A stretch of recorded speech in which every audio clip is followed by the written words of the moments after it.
Good morning po mga kabayan. Welcome sa ating latest update rito po sa ginagawa ngayon na massive bypass road na ginagawa ngayon rito sa Malbar, Santo Tomas City, Batangas mga kabayan. Nawasamahan niyo po ako sa ating panibagong update dahil ito po ang solusyon sa at napakalaking tulong po ito mga kabayan, itong 2x2 Malbar, Santo Tomas bypass road. Ito ay napakalaking tulong din po kapag kayo po ay pupunta ng Padre Pio Shrine, dahil yung doon sa Santo Tomas mga kabayan papuntang SLEX TR3 ay matraffic sobra, pero pag dito kayo dadaan napakabilis lang na biyahe mga kabayan. Ayan po yung dito po tayo mag-end sa ating update ngayon, no? Ayan, no? Masisilayan natin yung mismong baba natin. Ayan.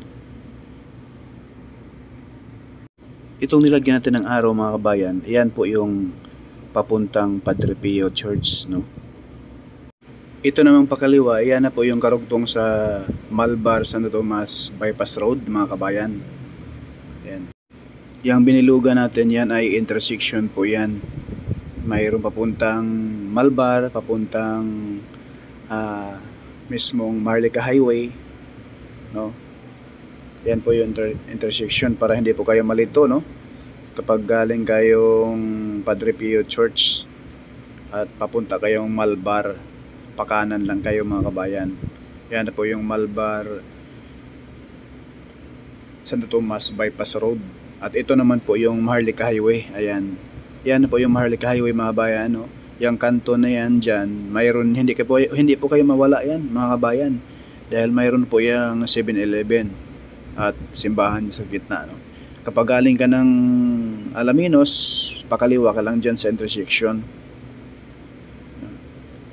Napakabilis po tuntunin ito mga kabayan, itong Malbar Santo Tomas bypass road ay napakalaking tulong po rin eh. At ito po yung drone shot natin.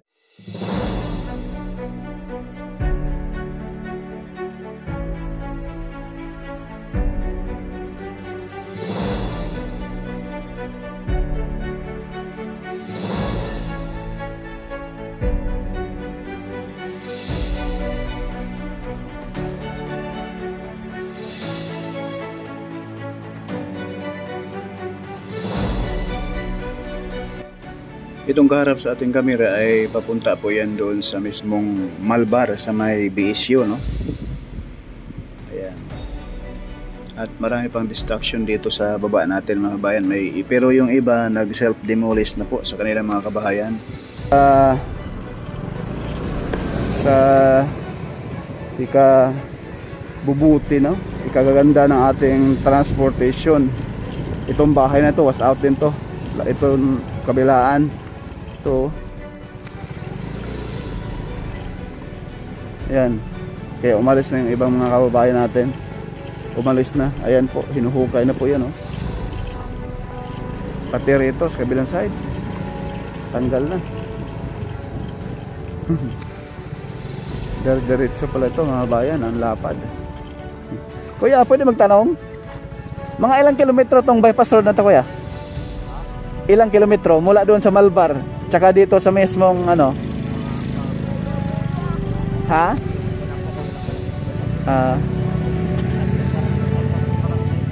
Ha? BSU tsaka San Joaquin, no? So, pang-apat yung San Joaquin. So rito, at anong barangay ito rito? San Isidro. San Isidro Sur. Okay. Salamat kuya. Thank you po.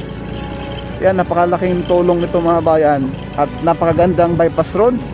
Napakalapad. Kaso ayan po, may mga kababayan taling matamaan yung mga kabahayan.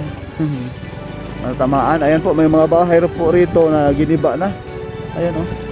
Siguro nabigyan na sana nung ano. Nabigyan na ng tulong, no? Or nabayaran na. So ngayon, mag-ano muna tayo, drone shot.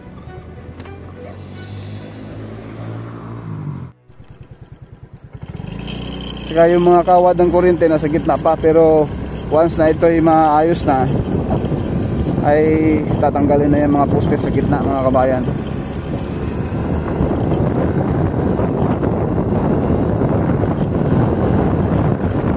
Ayun o, ang dami yung poste dahil dyan sa gilid dati, mga kabahayan, pati sa kabilang side. Kere, may mga barrier na rin. Ito mga bahay na ito, tanggal to, pati ito. Ayan o.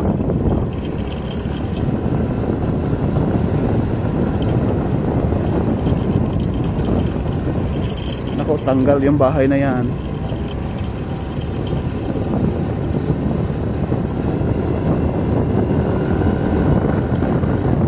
Ito pa, tanggal din. Ito crossing, yung mga bahay doon sa likod, tanggal. Ito pa, tanggal din to mga bayan. Hanggang doon, diretso pa ito eh. Diretso pa doon eh. Ay, ito yung project, no? Titingnan natin yung project mga bayan. Lapitan natin. Ito yung crossing, patawid rito. So ngayon, lapitan natin yung mismong, yung cost ng project. Ayan o, sa tapat natin.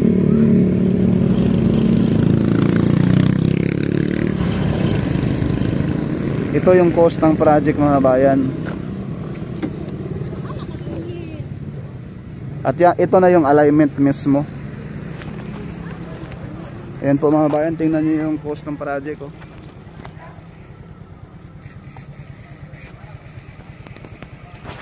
Ang liit lang pala nito, no?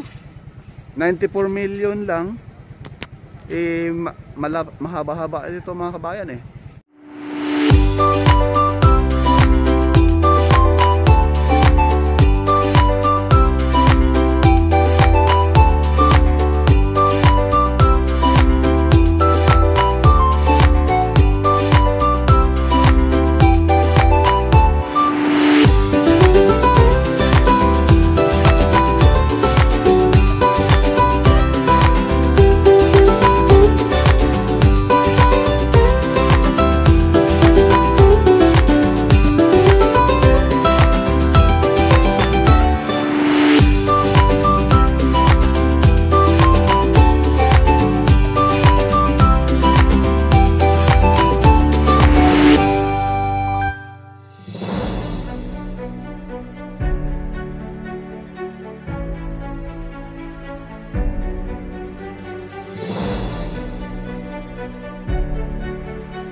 Nanay, anong barangay po rito, Nay?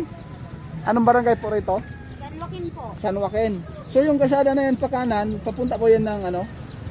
San Agustin. San Agustin, doon sa may Maharlika Highway, yung may 7-Eleven. Okay. So yung kalsada na yan, pa diretso, doon, para saan yan? Yun na ba yung papuntang Padre Pio? Yung diyan diretso? Ah, okay. Salamat, Nay. Ayan mga bayan. So itong bypass road na ito, itong Santo Tomas, ay sorry po.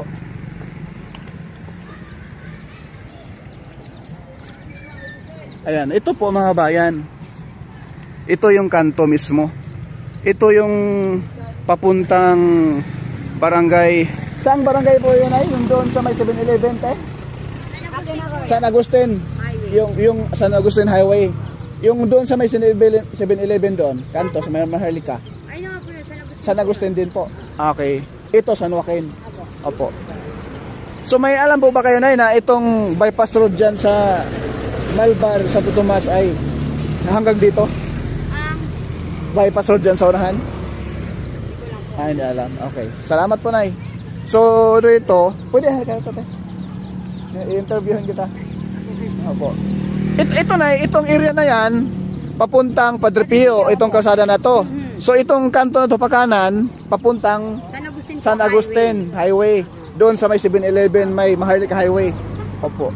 So dito na, ano, itong area na to, para saan po yan? Ayan po, papunta po yung, ang labas po niyan, Santa Clara. Santa Clara? Okay. Ayun, diretso? Opo. Ayan, salamat, Nay. Ayan, ito po mga bayan, yung papasok doon sa mismong bypass road dito sa area na to. Ayan. Magkakaroon din pa pala ng ano dyan. Ano yung gagawin dyan ay? Pabahay or? Pabahay po yan ay? Dyan sa loob. Ito yung kanto na to. Ayan po mga bayan, sa unahan, masilayan natin yung semento kung saan doon tayo galing kaganina. Dito po tayo nagpalipad ngayon ng drone sa mismong kanto ng papuntang Padre Pio Church at papuntang Barangay San Agustin, Maharlika Highway. Ayan po yung semento sa unahan. Itong mga kabahayan sa baba. Itong mga bahay sa baba, ang mga kabayan, mauubos din to, no? Tatanggalin din po ito dahil ito po yung alignment ng bypass road. Itong mga bahay na ito tatanggalin to, no? Ililipat po yan sila, i-relocate po siguro ng local government, no?